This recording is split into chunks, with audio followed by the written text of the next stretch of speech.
Good morning, afternoon, everyone. I'm excited to welcome you to Module 3, where we will explore historical perspectives on diversity. Today, we'll dive into how ideas have evolved, from the era of assimilation to the more contemporary understanding of intersectional equity.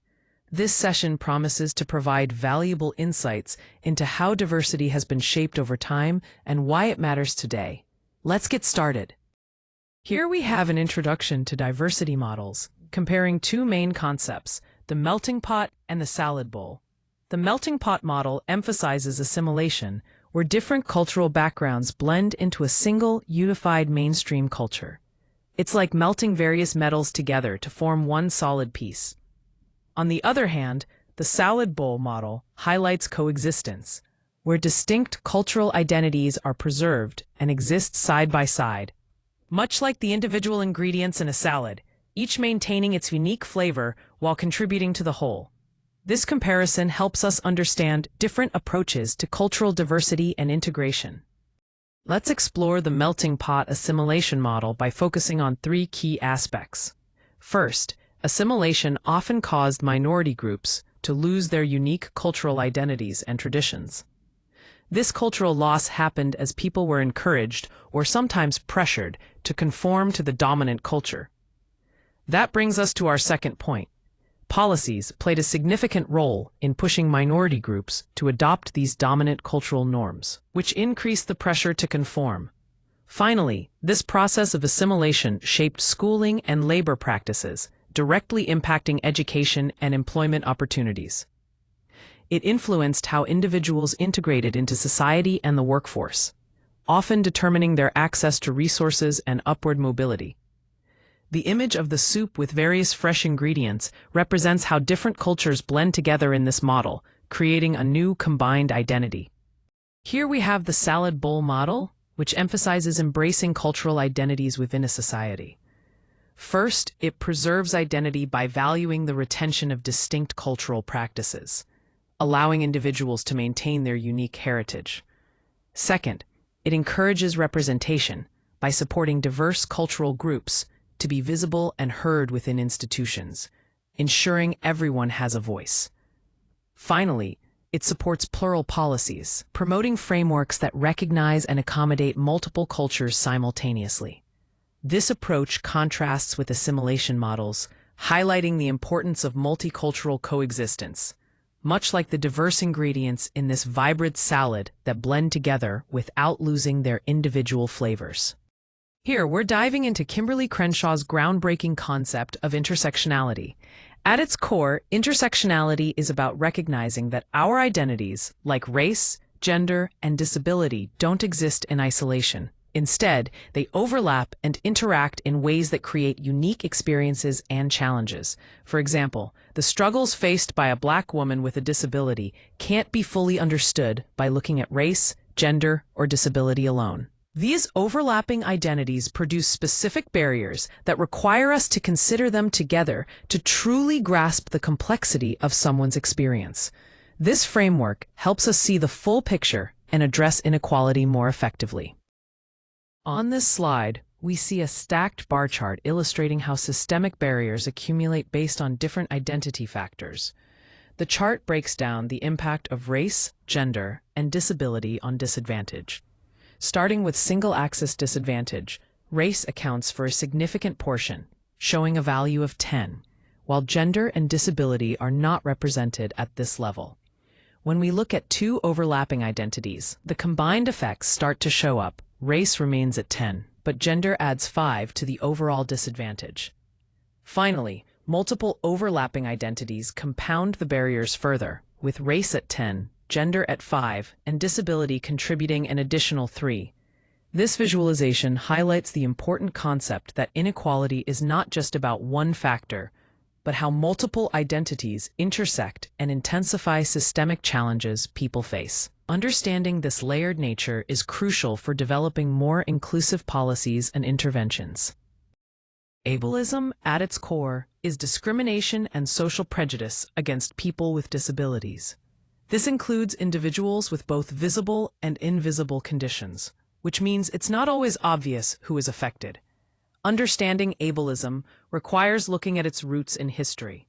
Over time, social attitudes toward disability have shifted, but ableism remains deeply embedded in many cultures. It's important to recognize that exclusion isn't just about individual attitudes, it's also built into the very structures around us. Institutional policies and environmental designs often disadvantage disabled individuals, reinforcing barriers that prevent full participation in society. This slide highlights these three key aspects to give us a clear foundation for exploring ableism further. Here we see recent research on how perceptions of ableism differ across genders and various social contexts. The bar chart clearly shows that women consistently report higher perceptions of ableism compared to men in all three settings: the workplace, school, and public spaces. For example, 75% of women perceive ableism in schools, while only 55% of men do. Similarly, 65% of women see ableism in the workplace, compared to 50% of men. Public spaces follow the same pattern, with 60% of women and 45% of men perceiving ableism. This data highlights the gendered nature of experiences with ableism and suggests that women may be more attuned or affected by these biases in everyday environments. Understanding these differences is crucial for developing inclusive policies and interventions that address ableism effectively. When we look at the social context of ableism, we see it impacting various areas of daily life in significant ways. Starting with the workplace, ableism often appears through inaccessible environments and biased hiring practices. This not only affects career growth, but also the everyday experience of employees with disabilities. Moving to schools, students face barriers like limited access to educational resources and physical obstacles, which can seriously hinder their learning and full participation. Public spaces are another area of concern, as many lack essential accommodations such as ramps and clear signage, restricting mobility and inclusion for many individuals. To address these issues, institutions have a responsibility to develop inclusive policies, provide targeted training programs, and implement universal design principles. These measures are crucial to creating environments where everyone can participate equally and without hindrance. When we talk about moving beyond surface inclusivity in institutions, it's important to recognize the difference between symbolic measures and programmatic interventions. Symbolic measures often involve using diversity statements or slogans that convey a commitment to inclusivity, but they don't actually change the underlying policies or systems in place. These can create an appearance of progress without addressing real issues. On the other hand, programmatic interventions include implementing training programs that aim to raise awareness about diversity and inclusion. While these efforts are valuable, they often fall short if they don't lead to changes in structures or practices within the institution. Without deeper adjustments to policies and culture, these interventions might not produce lasting impact. Ultimately, genuine inclusivity requires moving past these surface-level steps and fostering meaningful, structural change that supports and sustains diversity in tangible ways. Here we focus on structural equity and how to dismantle historical exclusion. First, policy redesign is crucial.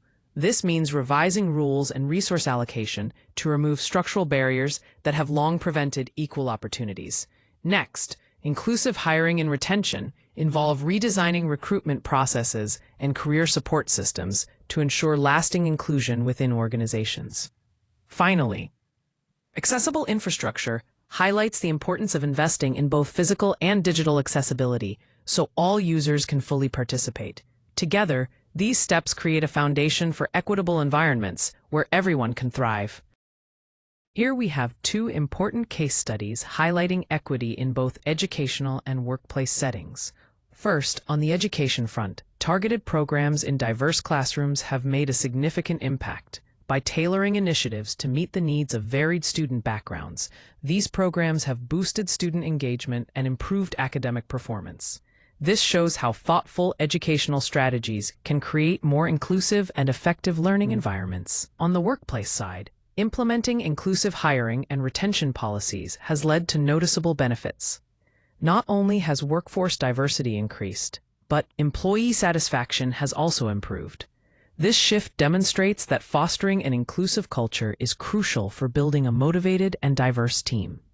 Together, these examples illustrate how intentional policies and programs can drive positive change in equity, whether in schools or workplaces. The upward trend in the graph behind me underscores the progress made when these strategies are put into action.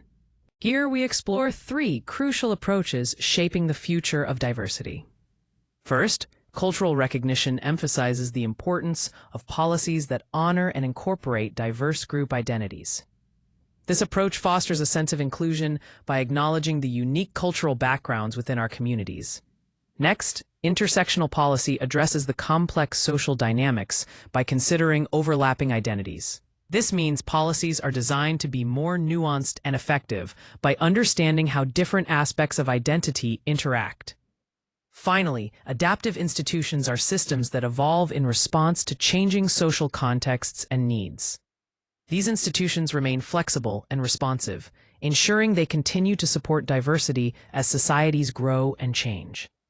Together, these approaches form the fabric of a more inclusive and resilient social framework. To wrap up, let's focus on 3 key takeaways. First, moving from the idea of a melting pot to a salad bowl illustrates a shift toward recognizing and valuing cultural diversity in a more inclusive way. Instead of expecting everyone to assimilate, we appreciate the unique contributions each culture brings.